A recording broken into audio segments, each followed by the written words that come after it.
वो कौन है जो दिल्ली के दंगों के वक्त अपनी दिल्ली की कोठी में छिपकर बैठा रह जाता है?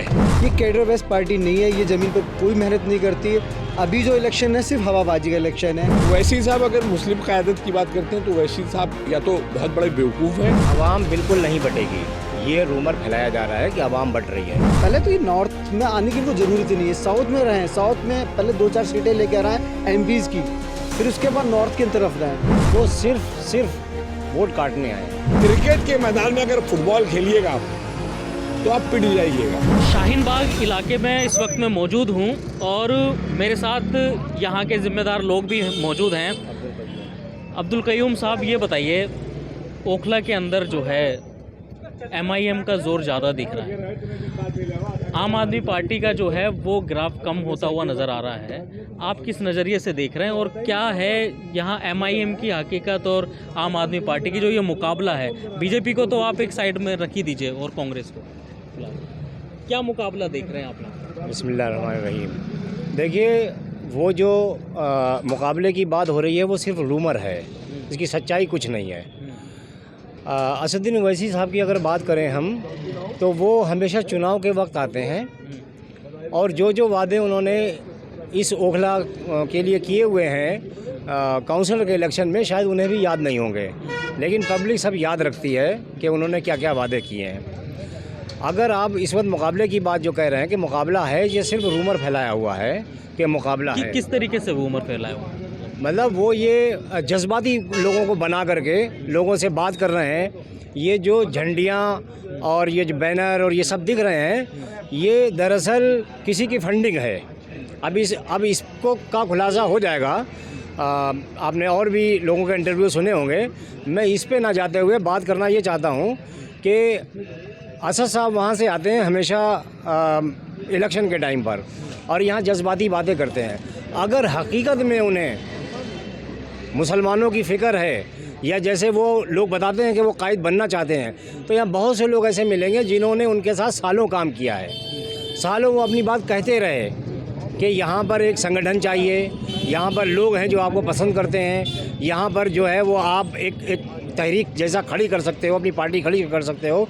लेकिन उन्होंने कभी सच्चाई पे गौर नहीं किया। उनका हमेशा मामला ये रहता है कि वो आते हैं और जज्बाती बात करते हैं और उसके बाद चले जाते हैं। वो रेशो बताना चाहते हैं कि जैसे यहाँ पर मिसाल के तौर पे 1,60,000 वोट कास्ट होगा, है कमोवेश इतना होगा, लेकिन उसमें वो क्या 90,000 वोट उनको मिलेगा? बिल्कुल नहीं मिल सकता। सिर्फ 2 वार्ड में लड़ रहे हैं और ये किसी के इशारे पे है और सिंपैथी वोट चाहते हैं। लोगों के से झूठ बोल रहे हैं जो हमें असद साहब से उम्मीद नहीं थी। शिफाउर रहमान के साथ जो जुल्म ज़्यादतियाँ हुई हैं, वो 5 साल से करीब जेल के अंदर बंद हैं। CNRC के प्रोटेस्ट में गए थे। इस तरीके की जो है वो बातें की जा रही हैं जो उनके साथ जुल्म हुआ। देखिए इस बारे में एक मिनट। हाँ। शिफाउर रहमान के साथ जो जुल्म हो रहे हैं उससे हमें भी हमदर्दी है, लेकिन वो अकेले शिफाउर रहमान के साथ नहीं हो रहे हैं। यहाँ जो इंसानियत के लिए खड़े थे, जो देश बचाने के लिए खड़े थे, CNRC के खिलाफ खड़े हुए थे, उनमें बहुत से लोगों के साथ में और बड़े बड़े काबिल लोगों के साथ में हुआ है। इसमें कोई शक नहीं है कि शिफाउर रहमान एक अच्छे आदमी हैं और सच्चे आदमी हैं और मजलूम हैं, लेकिन उनके साथ मीरान हैदर भी है, उनके साथ क्या नाम है उमर खालिद भी है, उनके और खालिद सैफ़ी भी है, इमरान ताहिर भी है, सब हैं। लेकिन आप ये बता दीजिए कि क्योंकि बैरिस्टर हैं वो, उन्होंने अब तक 5 साल में क्या लीगल उनके लिए किया है? क्या लीगल ऐड दी है? क्या लोग खुद सांसद हैं? क्या उन्होंने उनके घर में कोई क्या नाम उनकी हमदर्दी की है, कुछ उनको फ़ायदा पहुंचाया है, या इन सब के लिए क्या किया है? आप इस वक्त आगे ओखला को बांट रहे हो सिर्फ इस वजह से कि एक वो सीट है जो हार नहीं रही है बीजेपी से, आप उस सीट को हराना चाहते हो। ठीक है, तो जिस तरीके से कहा जा रहा है कि वोट काटने के लिए आए हैं या वोट कटवा जैसे कि बोला गया, तो वो बात साबित हो रही है क्या? बिल्कुल, तो वही साबित हो बिल्कुल 100% है। अब मैं आप उनकी ही तकरीर की बात बता रहा हूँ। 40 फुटे पे उन्होंने आरिफ सैफ़ी के प्रोग्राम में एक उन्होंने बात कही थी। उसकी कौन आरिफ सैफ़ी? जो काउंसिलर का टिकट, जो काउंसिलर का चुनाव लड़े थे, उनकी महफिल में उन्होंने कहा था कि मुझे इस एरिए में मालूम हुआ है कि पानी की बड़ी दिक्कत है। अब मैं आया हूँ आरिफ की सपोर्ट में कि आप इन्हें काउंसिलर बनाइए। ये असद साहब के वर्ड हैं, क्लिप में मिलेगा। आप तलाश करिएगा, नहीं तो मैं तलाश करके दे दूंगा आप। तो उन्होंने ये कहा था कि ये आप आरिफ सैफी को जिताइए, लेकिन मेरा वादा ये है कि ये आरिफ सैफी जीते या नहीं जीते, इस मामले को मैं हल करूंगा। उन्होंने किस ग्राउंड पे बात कही थी? जो पानी के मामले को जब निगम पार्षद के चुनाव थे तब उन्होंने ये बात कही थी। बात बोले थे, उनकी क्लिप होगी उसमें, 40 फुटे पे बहुत बड़ी मीटिंग करी थी उन्होंने, और इसी तरह वो दल बल के साथ दिखा रहे थे कि जी हम आए हैं यहाँ पर कायद बनने के लिए। उस वक्त भी उन्होंने कुछ नहीं किया था। बताइए कितनी मीटिंग की है ओखला के आवाम के साथ, वो कितना टच है, कितना मुंसलिक है, कितना क्या नाम है अट्रैक्शन है उनका। भाई इस वक्त शफाउर रहमान के साथ ठीक है, आप जज्बाती बात करेंगे तो लोग बात करेंगे, जामिया का स्टाफ आ जाएगा, अलीगढ़ से लोग आ जाएंगे, तो जामिया के लोगों को तो वोट है, लेकिन जो बाहर से लोग आए तो वोट थोड़ी हैं जिनको आप बता रहे हो कि ये उनके साथ खड़े हुए हैं। दूसरी बात ये कि किसी भी पार्टी की इतनी फंडिंग नहीं हो रही है, किसी पार्टी की भी इतने बैनर पोस्टर नहीं है, प्रशासन भी उन्हें सपोर्ट कर रहा है और उनके पास इतने लोग भी मुहैया हुए जा रहे हैं कि कहाँ से शफाउर रहमान साहब तो जेल में हैं या वो पैरोल पे आ गए हैं, तो क्या वो इतना काम कर पा रहे हैं? कहा जा रहा है आवाम सपोर्ट कर रही है। नहीं, बिल्कुल नहीं कर रही है, आवाम बिल्कुल सपोर्ट नहीं कर रही है।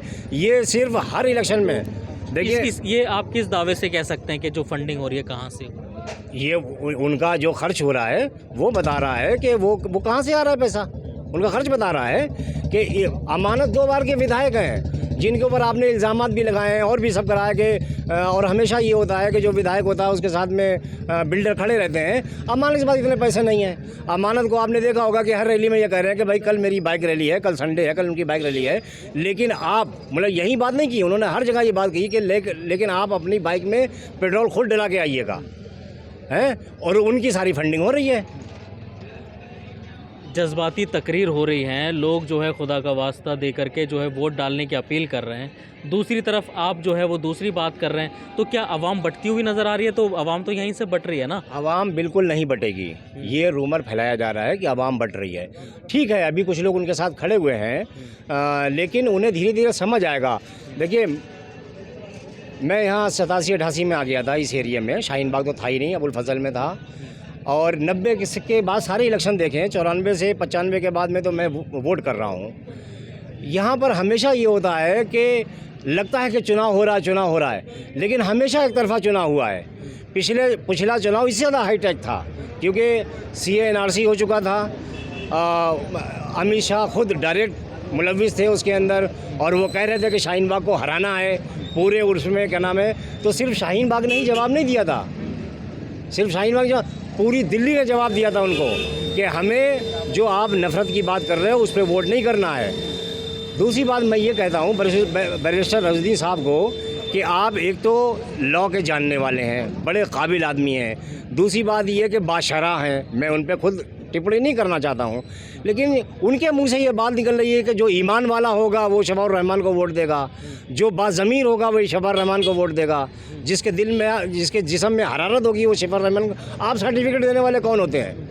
भाई इतने मसलक हैं। हक और इंसाफ की बुनियाद पे कह रहे हैं ना वो। नहीं, हक इंसाफ क्या है? तो अमरदुल्ला जो है मजलूम है ना, मजलूम बताया जा रहा है। मजलूम और बहुत से हैं, मजलूम सिर्फ आपको यही दिखा है मजलूम, और इतने वोट नहीं मिल रहे हैं। सबसे बड़ी बात यह है कि आप वोट की ताकत से उन्हें बाहर नहीं ला सकते, उन्हें ला सकते हो लीगल तरीके से बाहर। मजलूम है तो लीगल आप करो, है, हम तैयार हैं। हमसे जो बस की बात होगी, 10 रुपए की औकात होगी 10 रुपए देंगे, और 10,000 की औकात होगी 10,000 देंगे। देखिए, यहाँ की जो आवाम है उसकी जो ख्यालात हैं और जो उसके तासुरात हैं वो आप सुन रहे हैं कि किस तरीके से जो है शिफा के साथ में उसको एक तरीके से कहा जाए है कि इस्तेमाल किया जा रहा है क्या सियासत के लिए?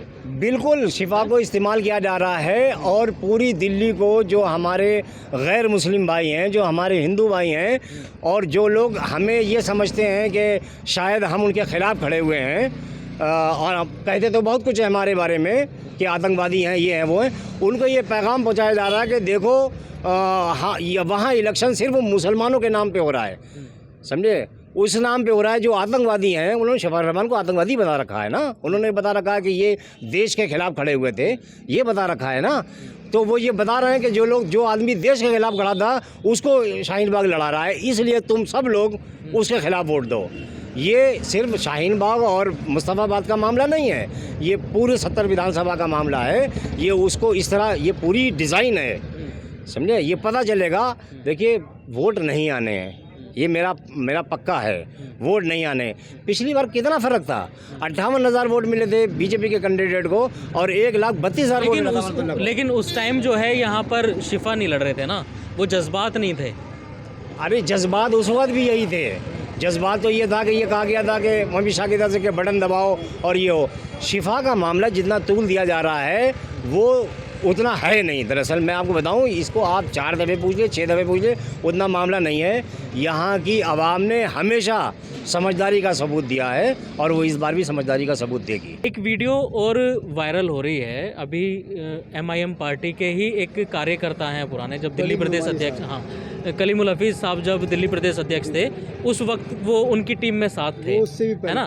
तो उन्होंने हिमायत करी है अमानत साहब की और कहा है कि अगर शिफा जीतते हैं और अमानत हारते हैं तो मुझे उम्मीद है कि अमानत जो है वो शिफा के सपोर्ट में खड़े रहेंगे। इसको किस तरह देख रहे हैं? देखिए, जो ये स्टेटमेंट दी है बलीग नोमानी साहब ने दी है, और बलीग नोमानी साहब, कयूम साहब, हम बहुत पुराने कैडर रहे हैं MIM के, पर हमने जितना पास से MIM को देखा है शायद लोगों ने देखा भी नहीं है। ये कैडर बेस्ड पार्टी नहीं है, ये ज़मीन पर कोई मेहनत नहीं करती है। अभी जो इलेक्शन है सिर्फ हवाबाजी का इलेक्शन है, कभी कैडर बनाने की उन्होंने कोशिश नहीं करी। और हमारे इरफानुल्लाह साहब और यहाँ पर जो प्रेसिडेंट रहे हैं, उन्होंने क्या नाम है आपका, ओवैसी साहब से इतने मिलने की कोशिश करी, वो करीब 1 साल प्रेसिडेंट है, वो मिले, मुलाकात तक नहीं हो पाई उनसे। तो ये कैडर बेस्ड पार्टी नहीं है। ये इलेक्शन एक्चुअली ओखला का नहीं है, ये पूरी दिल्ली का इलेक्शन है। 70 सीटों का इलेक्शन है, जहाँ पर 13 से 14% मुस्लिम है पूरे दिल्ली शहर में। 10 से 12 सीटें ऐसी हैं जहाँ पर मुस्लिम डिसाइड करता है कि कौन जीतेगा। ये उसको एक तरीके से मॉडिफाई करना चाहते हैं। ये इलेक्शन जो मुद्दों पर होना चाहिए था, पानी, बिजली, सड़क, इस मुद्दों पर, ये मुद्दे छोड़कर पूरा इलेक्शन डाइवर्ट कर दिया उन्होंने शिफा और रहमान पर। और तारिक, वो जो लोग, अवाम यहाँ की खुद बोल रही है कि ये जो है हक और इंसाफ का इलेक्शन है, हमें जो है यहाँ बुनियादी सहूलतों से और विकास से कोई लेना देना नहीं है। देखिए, ओखला की हालत पूरे दिल्ली वालों को पता है कैसी है। और हक और इंसाफ की सबसे बड़ी बात करते हैं अगर ओवैसी साहब, तो 5 साल कहाँ थे ओवैसी साहब? 4.5 साल से शिफा भाई जेल में है, वो 4.5 साल कहाँ थे? कितनी बार उनके घर पर गए, कितनी बार उनसे मुलाकात करी? और ये मैं बात आपको बोलता हूँ कि यूपी से अतीक अहमद, जिनका मर्डर हुआ, जिनका एक गवर्नमेंट स्पॉन्सर्ड मर्डर हुआ है, उस अतीक अहमद की वाइफ MIM से खड़ी थी। इनसे पूछी कि कितनी बार उसके घर पर गए हैं, कितनी बारी मुख्तार अंसारी घर पर गए। ये बात करते हैं कि हम हिंदुस्तान के अंदर मुस्लिम क़यादत लेके आएंगे। एक हमारा इतना बड़ा अच्छा क़यादत है हमारी ओखला में, दिल्ली के अंदर अमानतुल्लाह खान एक मुस्लिम फेस हैं, जो पूरे नॉर्थ इंडिया में पता है कि अमानतुल्लाह खान क्या है। ये उस अमानतुल्लाह खान जो कौम के बहुत बड़े हिमायती, जिन्होंने दिल्ली के दंगों पर इतना काम किया, उनके वीडियो वायरल हैं, लेकिन उनको ख़त्म करने के लिए ये हैदराबाद से आ गए। भाई क्या ज़रूरत थी इनको खड़ा करने की यहाँ पर? अभी MP इनके पास पिछले 30-35 साल से इकलौती सीट खुद की जीतते हैं। पूरा साउथ पड़ा, साउथ में केरल है, तमिलनाडु है, कर्नाटका है, इतना बड़े स्टेट हैं और काफ़ी अच्छी मुस्लिम पॉपुलेशन है। वहाँ पर ये कोई मेहनत नहीं करते। सारी मेहनत आकर इनको नॉर्थ इंडिया में करनी है बीजेपी के कहने से। तो इसलिए हम ये तो लगातार आरोप लग रहा है कि मतलब बीजेपी के लिए वो मदद पहुंचा रहे हैं, वोट काट रहे हैं, दिख रहा है। ऐसा क्यों लग रहा है? मुस्लिम क़यादत की बात अगर कोई कर रहा है तो क्यों ऐसा लग रहा है अब हमको यहाँ? जब हमारे पास ऑलरेडी क़यादत है, जब हम देख रहे हैं हमारे पास एक नॉर्थ इंडिया में एक अमानतुल्लाह खान जैसा मजबूत चेहरा है, तो हम क्यों साउथ की क़यादत एक्सेप्ट करें यहाँ पर? क्यों? जब हमारे पास हमें लग रहा है कि हमारे अमानतुल्लाह खान इस नॉर्थ इंडिया में एक बड़ा चेहरा बन सकते हैं, तो हम क्यों नहीं उनको आगे बढ़ाएं? शिफा भाई से हमें पूरी हमदर्दी है। शिफा भाई, हम चाहते हैं कि उनको बेहतरीन से बेहतरीन लीगल टीम प्रोवाइड करी जाए। उनके लिए क्या, खालिद के लिए, मीरान हैदर के लिए, ये जितने भी जो अभी आपने कहा कि मुख्तार के यहाँ पर या अतीक अहमद के यहाँ पर कौन देखने के लिए गया, या अब जैसे शिफा और रहमान की बात हो रही है, गए तो अमानत साहब भी नहीं?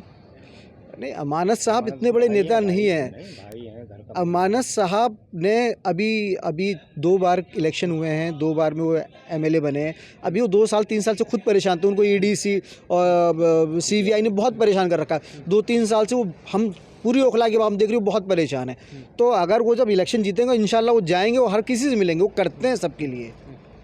तो अब इसमें ये भी तो फ़र्क बताया जा रहा है ना कि एक तरफ तो जो अमानत के ऊपर मुकदमे हैं वो किन मुकदमों के अंदर जेल में गए, और एक तरफ जो है ये भी तो फ़र्क ज़मीन आसमान का दिखाया जा रहा है ना। देखिए सिफा भाई पर अभी तक कोई आरोप साबित नहीं हुए। जिस तरीके से सिफा भाई पर आरोप कोई साबित नहीं हुए, इस तरीके से अमानत भाई पर भी कोई आरोप साबित नहीं हुए। इतनी बार सीबीआई ने, ईडी ने इनको लेके गए हैं, आज तक एक भी केस इन पर आरोप साबित नहीं हुए। तो जब सिफा भाई पे आरोप साबित नहीं हुए, अमानत भाई पे आरोप साबित नहीं हुए, तो हम क्यों माने? अगर कुछ करा होता अमानत भाई ने तो अभी तक बीजेपी कुछ ना कुछ कर चुकी होती, क्योंकि सिफा भाई 4.5 साल से नहीं निकले हैं, लेकिन अमानत भाई की वेल हो जाती है ना, तो मतलब उनके पास केस के अंदर कुछ है नहीं। तो जब केस में नहीं तो हम अमानत जैसे क़यादत को क्यों ना आगे बढ़ाएं? तो अब क्या लग रहा है कि मतलब जो मजलिस की जो जितनी भी ये जलसे हो रहे हैं यहाँ पर MIM के, और जो भीड़ इकट्ठी है, क्या वो वोट में तब्दील होती हुई नज़र नहीं आ रही आपको? जी बिल्कुल नहीं। देखिए ओवैसी साहब एक सोशल मीडिया का चेहरा है, जो टीवी पर पब्लिक उनको बहुत ज़्यादा देखती है। तो जब कोई भी सेलिब्रिटी टाइप का कोई पॉलिटिशियन आता है या कोई भी आता है तो भीड़ आ जाती है। आपको पता होगा एजाज़ खान एक बहुत बड़ा यूट्यूबर है, सेलिब्रिटी है, जब वो जाता है कहीं पर तो उसके बीच भी हज़ारों का मजमा होता है, लेकिन वोट उसको कितने मिले सबको पता है कि 200-250 वोट मिले हैं। तो ये जो पब्लिक जो पीछे पीछे बच्चे घूम रहे हैं, ये सिर्फ देखने के लिए आए हुए हैं, वोटर नहीं है। शिफा और रहमान का मुकाबला आप एजाज से कंपेयर कर रहे हैं क्या? नहीं, शिफा भाई का एजाज से कोई कंपेयर नहीं है, लेकिन एजाज से कंपेयर करने की जरूरत नहीं है। हम तो शिफा भाई की कंपेयर नहीं कर रहे, हम तो ओवैसी साहब का कंपेयर कर रहे हैं। हम शिफा भाई को तो कंपेयर ही नहीं कर रहे, हम तो ओवैसी का एक तरीके से सोशल मीडिया प्लेटफॉर्म का चेहरा उसको कंपेयर कर रहे हैं। तो मतलब ये माना जाए कि आपके कहने के मुताबिक जो है अवाम जो है यहाँ अमानत को ही पसंद कर रही है। आपकी नज़रों में जो है अमानत मजबूत कैंडिडेट हैं। सिर्फ इतनी सी बात कहनी है कि अगर उन्होंने संगठन बना के, टीम बना करके ये चुनाव लड़ा होता तो हमें लगता कि हाँ वो चुनाव लड़ने आए हैं, वो सिर्फ वोट काटने आए हैं। देखिए और भी लोग हैं यहाँ पर, बड़ी मुश्किल से जो है बात करने के लिए मिल रहे हैं अमानत के फेवर में। क्या है चुनाव यहाँ का, किस तरफ जा रहा है? लोग कंफ्यूज हो रहे हैं, एक तरफ जज्बाती बातें की जा रही हैं, एक तरफ मुद्दे की बात, दो अब धड़ों में बंटता हुआ जो है यहाँ का इलाका नज़र आ रहा है। क्या है आखिर यहाँ की समस्या, कि आप किस तरह देख रहे हो उसको? देखिए, दो जगह चुनाव लड़ा जा रहा है, एक हवा में, एक ज़मीन पे। ओवैसी साहब का जो चुनाव है वो फेसबुक पे लड़ा जा रहा है। देखिए ओवैसी साहब का जो इलेक्शन है वो पूरा हवा में है, वो सिर्फ फेसबुक पे चुनाव लड़ रहे हैं, वो सोशल मीडिया पे चुनाव लड़ रहे हैं, वो पैसे की ताकत से चुनाव लड़ने की कोशिश कर रहे हैं, और ऐसे लोगों के थ्रू वो चुनाव लड़ने की कोशिश कर रहे हैं जो ओखला के है ही नहीं। मतलब अगर मान लीजिए मिसाल के तौर पे अगर मैं एक पोस्ट डालता हूँ अमानत की अच्छाई बताने के लिए, या जनरल पोस्ट डालता हूँ, या कोई अरीबा के लिए पोस्ट डालता है, या तो एकदम जैसे लगता है मधुमक्खी के छत्ते पे किसी ने उंगली डाल दी हो। ये फेसबुक पे जितने भी इनके ट्रोल्स हैं, ये IT सेल के लोग हैं, आतिफ अशर नाम का कोई आदमी है शायद, वो इंस्ट्रक्शन देता है जो इनकी IT का हेड है कि इसको टारगेट करो, ये लो स्क्रीनशॉट, ये लो, ये ऐसी गालियां दो। पूरा बाकायदा गालियों का पूरा एक सेट है और उनको गालियां देनी शुरू कर दी जाती हैं। तो ओवैसी साहब की असलियत सबको पता है। ओवैसी साहब को पता है कि ओवैसी साहब नापते बहुत ज़्यादा हैं, फाड़ नहीं पाते कुछ, ठीक है। और अब ओवैसी साहब धीरे धीरे वो बाट होते जा रहे हैं जहाँ पे बीजेपी का पल्ला झुक रहा होता तो ओवैसी साहब उसको ले जाकर के ओवैसी साहब को रख दिया जाता है। तो बीजेपी ये क्यों हर बार ये सवाल उठ करके आता है कि जहाँ बीजेपी डाउन हो रही है तो वहाँ ओवैसी साहब को रख दिया? और भी तो पार्टियाँ हैं ना, सिर्फ ओवैसी अगर मुस्लिम हैं तो क्या इसलिए माना जाता है क्या? देखिए ओवैसी साहब से मुझे कोई इलेक्शन तो देखिए लोकतांत्रिक देश है, सबको आज़ादी है, संवैधानिक आज़ादी है। सिर्फ अगर ओवैसी मुस्लिम क़यादत की बात करते हैं तो उनको इस नज़रिए से क्यों देखा जा रहा है? ओवैसी साहब अगर मुस्लिम क़यादत की बात करते हैं तो ओवैसी साहब या तो बहुत बड़े बेवकूफ़ हैं, या उन्हें शायद ये नहीं पता है कि उन्हें स्टैटिस्टिक्स नहीं पता है कि अगर हिंदुस्तान का सारा मुसलमान ओवैसी साहब को वोट देने लगे, सिर्फ दो पार्टियां बचे हैं, बीजेपी और ओवैसी साहब की पार्टी, और सारा मुसलमान ओवैसी साहब को वोट देने लगे तो शायद 5 सीट हिंदुस्तान में नहीं जीत पाएंगे लोकसभा की, 5 सीट नहीं जीत पाएंगे। अगर पूरा मुसलमान भी पूरे हिंदुस्तान का मुसलमान अगर वोट देगा नहीं जीत पाएंगे। तो ये चीज़ें ऐसी हैं कि अब ये एक नशा पिला रहे हैं, जहर दे रहे हैं, आप उसको क्या करिएगा? ये हो ही नहीं सकता। आप अगर ये सोच रहे हैं कि इस तरीके से ओवैसी साहब कुछ कर सकते हैं तो ये सरासर गलत है। और ये अब मैं यही ओखला का एग्जाम्पल देता हूँ। ओवैसी साहब 2017 में आए थे अपने काउंसलर का इलेक्शन लड़ाने, फिर उसके बाद ओवैसी साहब आए 2022 में, उसके बाद ओवैसी साहब आए 2025 में, अब इसके बाद ओवैसी साहब कब आएंगे?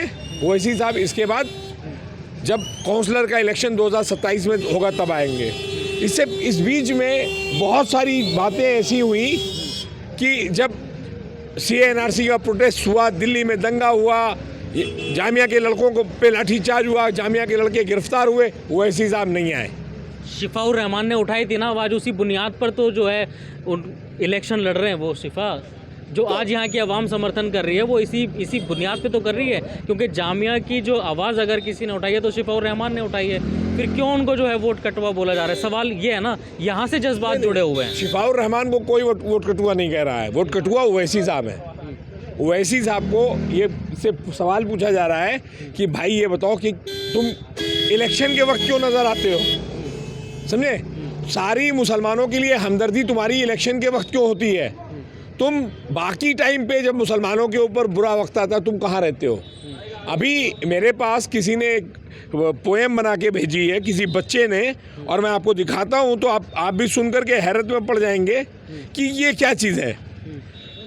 मुसलमान को मुसलमान से लड़ाता है, भाजपा का काम आसान बनाता है, कौम की हमदर्दी में घड़ियाली आंसू बहाता है, चुनाव के वक्त नज़र आने वाला चुनाव ख़त्म होने के बाद दोबारा नज़र नहीं आता है, CA/NRC प्रोटेस्ट के वक्त गायब हो जाता है, चुनावी मंच पर अपनी वकालत दिखाता है, कोर्ट में नहीं दिखाता।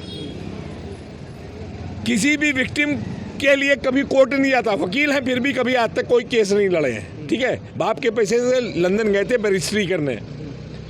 कौन है वो जो बीजेपी की बी टीम कहलाता है, हैदराबाद में वक्फ की प्रॉपर्टीज़ पे कब्जा करता है?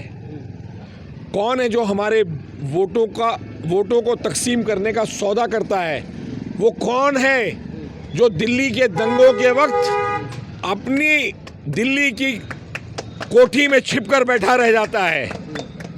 आपसे मैं यही तो पूछ रहा हूँ कि ओवैसी साहब आइए, आप यहाँ पे आप 5 साल तक विरोध करिए अमानतुल्लाह का, आप अपने आरिफ सैफी को इस तरह से कर दीजिए कि वो यहाँ खड़ा होकर यहाँ के मुद्दों को उठाए। यहाँ बहुत सारे मुद्दे हैं, बहुत सारे नेता अच्छे नहीं हैं, उनके अंदर कमियां हैं। जब आप सारे मुद्दे उठाएंगे तो आपके साथ लोग आएंगे, लेकिन आप सिर्फ चुनाव लड़ने आते हैं क्योंकि आपको एडवांस मिलता है।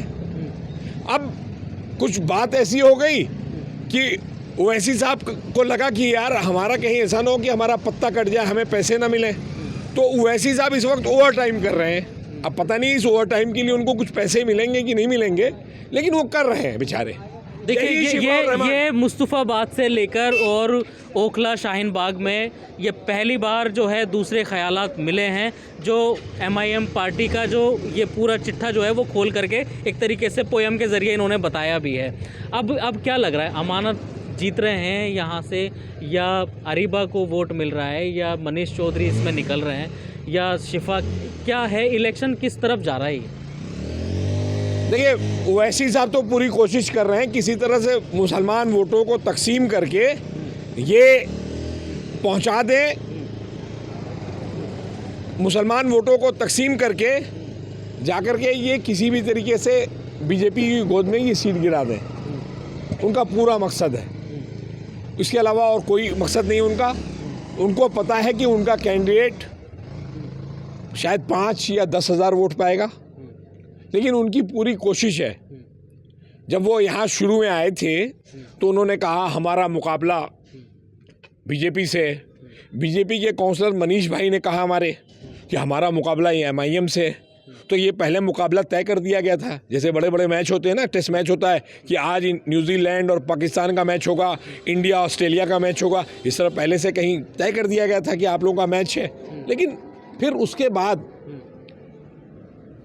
अरे भैया, तुम जब बीजेपी से लड़ रहे हो तो अमानतुल्लाह को क्यों गाली दे रहे हो? ओखला के चुने हुए नुमाइंदे को क्यों गाली दे रहे हो? और जब तुम्हारे अंदर इतनी हिम्मत थी, वो जो माजिद गालीबाज आया था, जो हैदराबाद से चुनाव हारा हुआ है, वो यहाँ आकर दिल्ली में आकर के ओखला के चुने 2 बार के चुने हुए हाईएस्ट वोट से जीते हुए एमएलए को गाली दे रहा है। जब लोगों ने दौड़ाया तो भाग गया हैदराबाद। अब नहीं नजर आएगा आपको किसी मीटिंग में?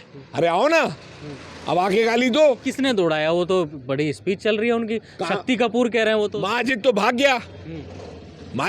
गया। और वो जो झूठा है सबसे बड़ा, असद ओवैसी, जब स्पीच देता है तो उसकी आंख नहीं मिला पाता, वो झूठी स्पीच देता है, आंख बंद हो जाती है, ऐसे करके आंख बंद हो जाती है। और सबसे बड़ी बात बताऊं मैं आपको कि वो इंसान इतना झूठा है कि वो अल्लाह की कसम, झूठी कसम खा करके झूठ बोलता है। एक इंसान के जिस्म में 5 से 5.5 लीटर खून होता है। एक बोतल खून जो निकाली जाती है 550 ml होती है।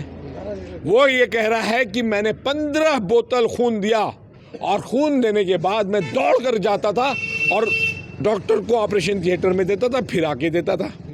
भैया, अगर इसी तरीके से तुम कर रहे तो तुमने कितने वो बोतल खून दे दिए होंगे? अगर किसी के जिस्म से दो बोतल तो खून लेते ही नहीं है, 1 बोतल खून लेते हैं, उसके बाद आधा घंटा लेटाए रखते हैं। 2 बोतल खून दे दोगे तो तुम चल नहीं पाओगे। 4 बोतल खून निकल जाएगा तो तुम आईसीयू में एडमिट होगे, और 5 बोतल खून निकल जाएगा तो तुम अल्लाह को प्यारे हो जाओगे। और ये आदमी झूठ बोलता है, ये कभी मक्का मस्जिद में खड़ा होकर के झूठी कसम खाता है। आपको एक बात और बताता हूँ, ओवैसी साहब हैं क्या असल में?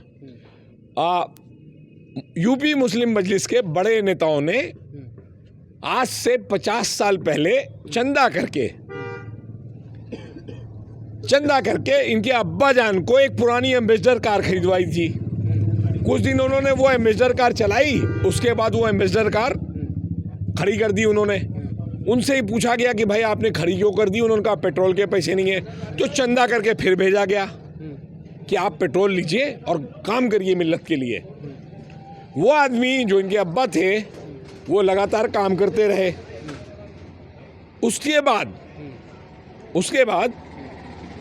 अब आप ये बताइए, ओवैसी साहब के घर में किसी ने आज तक कोई कारोबार नहीं किया, कोई बिजनेस नहीं की। ओवैसी साहब बैरिस्टर का कोर्स करके आए थे लंदन से, लेकिन कभी प्रैक्टिस नहीं की। तो ओवैसी साहब जो जिस डिफेंडर गाड़ी में चल रहे हैं, या जो उनका 5 एकड़ में जो उनका हैदराबाद में बंगला बना हुआ है, वो कहाँ से आ गया भाई? उनके पास कहाँ से आ गया ये बंगला? बताएं, ये गाड़ियाँ जो चल रही हैं, पुश्तैनी जायदाद है ना। अरे पुश्तैनी तो कुछ था ही नहीं उनके पास। उनके अब्बा को एम्बेसडर कार चंदा करके पुरानी दिलाई गई थी, कहाँ से पुश्तैनी आ गई? आप उनसे पूछिए ना कि भाई पुश्तैनी थी तो बताओ ना, तुम्हारे दादा के पास क्या था, तुम्हारे नाना के पास क्या था, तुम्हारे अब्बा कितना छोड़ के गए थे? जी। लेकिन आवाम तो इस चीज़ को नहीं सोच रही ना। आप वो कसम खा रहे हैं, आप कह रहे हैं कि झूठी कसम खाते हैं। हाँ, आप किसी भी डॉक्टर से पूछ लीजिए, आप कह रहे हैं कि वो आंख नजरें मिला के बात नहीं करते, आंखें बंद कर लेते हैं। हाँ बिल्कुल। मतलब आप मजाक उड़ा रहे हैं? नहीं, मजाक नहीं उड़ा रहे, मैं सही कह रहा हूँ। एक आप किसी भी साइकोलॉजिस्ट से पूछ लीजिए कि अगर कोई आदमी झूठ बोल रहा था तो या तो नजर इधर करेगा या इधर करेगा। अब ये इतना ज्यादा झूठ बोलते हैं कि आंख ही बंद कर लेते हैं, तो हम क्या करें? पहली बात तो ये है। और दूसरी बात ये, आप डॉक्टर से जाइए, पूछिए कि अगर किसी का 4 बोतल खून निकाल लिया जाए तो वो कहाँ पड़ा मिलेगा। मैं आपको चैलेंज करता हूँ, आप किसी भी डॉक्टर से पूछ लीजिए। मान लीजिए अगर शिफा यहाँ पे जीत जाते हैं, हाँ। फिर क्या सूरत हाल होगी? देखिए, शिफा साहब तो सपने में जीत सकते हैं, मेरी दुआएं उनके साथ हैं, मेरी हमदर्दी उनके साथ है। अगर उनकी कोई मदद करना चाहता है तो उनके लिए सबसे अच्छा वकील करे। क्रिकेट के मैदान में अगर फुटबॉल खेलिएगा आप तो आप पिट जाइएगा, समझे? उनकी लड़ाई लड़ी जानी है कोर्ट में। आप उनको घसीट रहे हैं चुनावी दंगल में। उनको बीजेपी जिस तरीके से टारगेट कर रही है ताहिर हुसैन को और शिफाउर रहमान को, वैसी साहब यही तो चाहते हैं, इस कौम के ऊपर जुल्म हो और वो नगाड़ा पीटे। अब ये आखिरी सवाल मेरा ये है परवेज़ भाई, मान लीजिए अगर अमानत जीतते हैं तो क्या वो शिफा को छुड़ाने में मदद करेंगे, शिफा का साथ देंगे? मैं अमानत की बात बता देता हूँ। मैं खुद गया था, सुप्रीम कोर्ट के एक बड़े वकील हैं इरशाद हनीफ साहब, हम और एक परवेज़ मीडिया साहब हैं, हम दोनों गए थे। हमने उनके केस के बारे में बात की, सारी चीज़ें बात की। उन्होंने कहा कि देखो इस केस में चूँकि सरकार खिलाफ है, इसमें ये चार्जशीट बहुत लंबी डालेंगे, इस तरीके से इनको परेशान करेंगे और इनको छुड़ाने में वक्त लगेगा। बात हो गई। फिर मैंने अमानत से कहा कि भाई वकील बड़ा करवाओ इनको। मीरान के लिए कहा था मैंने, शिफाउर रहमान के लिए कहा था, चूँकि मीरान मेरे दिल के बहुत करीब था और मतलब ये समझ लीजिए वो मेरे लिए बच्चा था। मैंने जब कहा तो उसने कहा कि परवेज़ भाई, हमने मनन हैं, सुप्रीम कोर्ट के बहुत बड़े वकील हैं, मतलब 2-3 लाख रुपए की फ़ीस है। मुझे अपने साथ लेकर के गया उनके पास, वहाँ जा कर के उसने पूरा केस डिस्कस किया। अभी शिफाउर रहमान साहब जब अभी पेरोल पे छूट के आए थे तो सलमान खुर्शीद साहब के घर गए थे। सलमान खुर्शीद साहब ने इनसे कहा कि हम तुम्हारे साथ खड़े हैं, ठीक है। शिफाउर रहमान, हाँ, और शिफाउर रहमान खुद जो हैं कांग्रेस से टिकट मांग रहे थे, आज वो कौम के मसीहा के साथ खड़े हो गए। अभी तक तो शिफाउर रहमान, ये तो बड़ी बात कर रहे हैं आप। शिफाउर रहमान कांग्रेस से टिकट मांग रहे जी थे। कांग्रेस से टिकट मांग रहे थे शिफाउर रहमान। किसके सामने मांग रहे थे भाई? किसके सामने क्या भाई, उस वक्त तो किसी का कैंडिडेट डिक्लेयर नहीं हुआ था सिवाय आम आदमी पार्टी के, वो भी नहीं डिक्लेयर हुआ था। वो आपको कैसे पता? अरे मुझे सारी चीज़ें पता है। मैं शिफाउर रहमान के, आप जाकर के बायोडाटा निकलवा लीजिए आप कांग्रेस पार्टी के ऑफिस में, उनका वहाँ बायोडाटा है, उनके रिश्तेदार लोग हैं, आप उनसे बात करिए कि वो तो ले रहे थे। उनको तो पूरा उन टिकट चाहते थे कि वो किसी तरीके से उनको टिकट मिल जाए, उनको चुनाव ही लड़ना था। और रही बात, मैं बताता हूँ आपको ओवैसी साहब कितने बड़े हमदर्द हैं शिफाउर रहमान के। 40 फुटे पे जो पहली ओवैसी साहब की रैली हुई थी, भाषण हुई थी, स्टेज प्रोग्राम, उसमें इम्तियाज़ जलील साहब जो आजकल जोकरपना करने लगे हैं, उन्होंने पता नहीं गलती से या जानबूझ के बात कह दी थी, हम शिफाउर रहमान को नहीं जानते थे, हम शिफाउर रहमान से कभी नहीं मिले थे। अरे 5 साल से बंदे यार वो जेल में, तुम क्यों नहीं मिले थे? तुमने आज तक उसके घर क्यों नहीं गए? तुम ताहिर के घर क्यों नहीं गए? ताहिर की बीवी से क्यों नहीं मिले थे? तुम छोड़ो, इशरत जहां यही मौजूद है जो 2 साल जेल में रह के आई है। तुम मीरान, गुलफिशा नाम की लड़की पिछले 5 साल से जेल में बंद है, सबसे ज़्यादा अरसे से लड़की बंद है, तुम्हारे मुंह से उसके लिए एक लफ्ज़ नहीं निकला। और तुम क्या करोगे? आजमगढ़ का जिला प्रेसिडेंट था कलीम जामई, उसने थाना घेरा, उसके ऊपर NSA लगाए, 26 केस दर्ज हुए और 36 दफ़ाएं थी। जब उसके बारे में ओवैसी साहब से कहा कि ओवैसी साहब इसके लिए कुछ कीजिए, तो ओवैसी साहब ने कहा हमसे पूछ करके थाना घेरा था। तो ये शिफा भाई जो हैं, हमारे दोस्त हैं, हमारे छोटे भाई हैं, जामिया मिलिया में मुझसे बहुत जूनियर थे। शिफा भाई को भी ये इस्तेमाल करके फेंक देंगे, इनकी फितरत है और इन्हें सिर्फ कारोबार चाहिए। मैं तो ये बता रहा हूँ कि यहाँ के जो MIM के लोग हैं वो कोठी के बाहर खड़े रहते हैं, इनके लिए दरवाज़ा नहीं खुलता है। जामिया के लोग, ये ओखला के लोग, ओखला के लोग, जी, इनके लिए दरवाज़ा किसका नहीं खुलता है? ओवैसी साहब के घर का। अरे इवन इम्तियाज़ जलील के घर का दरवाज़ा नहीं खुलता था जब वो MP थे।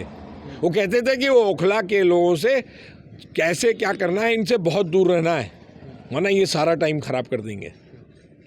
चलिए, बहुत बहुत शुक्रिया। देखिए, ये ओखला की वो आवाम है यहाँ जो रहते हैं और यहाँ की बुनियादी हर चीज़ को जो है बहुत करीब से देखा है और समझते हैं।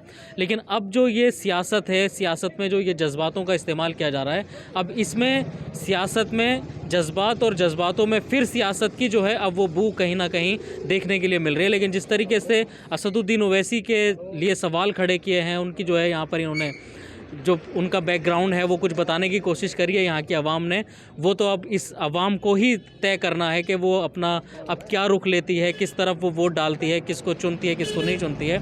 ये तो आने वाला वक्त ही बताएगा। दिल्ली से DB न्यूज़ के लिए मैं अब्दुल वाजिद चिश्ती निज़ामी।